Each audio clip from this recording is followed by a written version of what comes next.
Olá amigos do canal, bem-vindo mais uma vez, certo?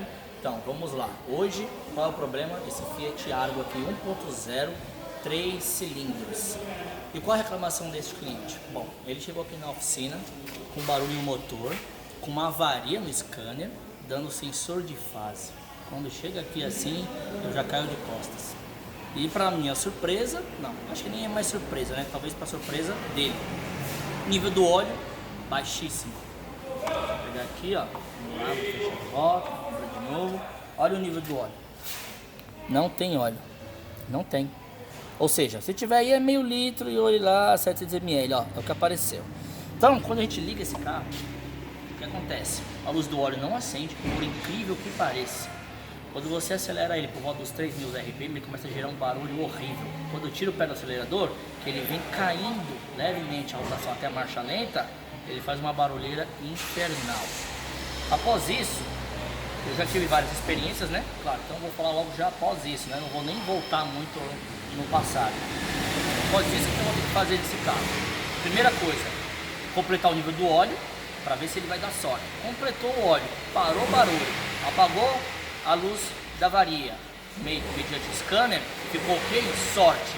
Caso não, só abrindo ele porque ele vai desgastar, deve ter tido talvez desgaste no comando de válvula, no alojamento do cabeçote. Sendo assim, por sua vez, de onde veio o problema? O problema veio da tampa de válvula. Aparentemente não tem avaria nenhuma. Se eu pegar ela, virar para um lado para o outro, mostrar para vocês não vão encontrar nenhuma avaria na tampa de válvula. É o abençoado, ali passou e atrapalhou o vídeo, mas beleza.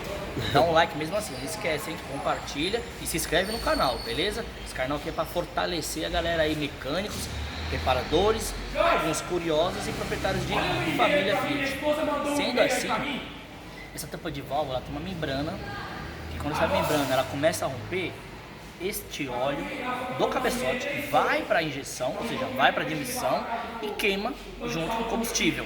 E o nível do óleo vem baixando. Então, ou seja, após resolver, eu tenho que trocar essa tampa de válvula. Então fica aí, ó, fica aí avisado. O problema parte da tampa de válvula, baixa o nível do óleo e depois traz um desgaste precoce no comando de válvula e no alojamento do cabeçote. Mas, lembrando a você, primeiro complete o nível do óleo e apague a luz de ejeção. Sempre vai dar sensor de fase. Não esqueça, tá ok? Então fica assim, ó. Até o próximo vídeo. Te agradeço aí por compartilhar, te agradeço por dar o like aí, certo? E não se esqueça, família Fiat Firefly 1.0 3 cilindros. Seja ele o Argo, seja ele o Mobi, seja ele o Uno. Até o próximo vídeo. Um forte abraço.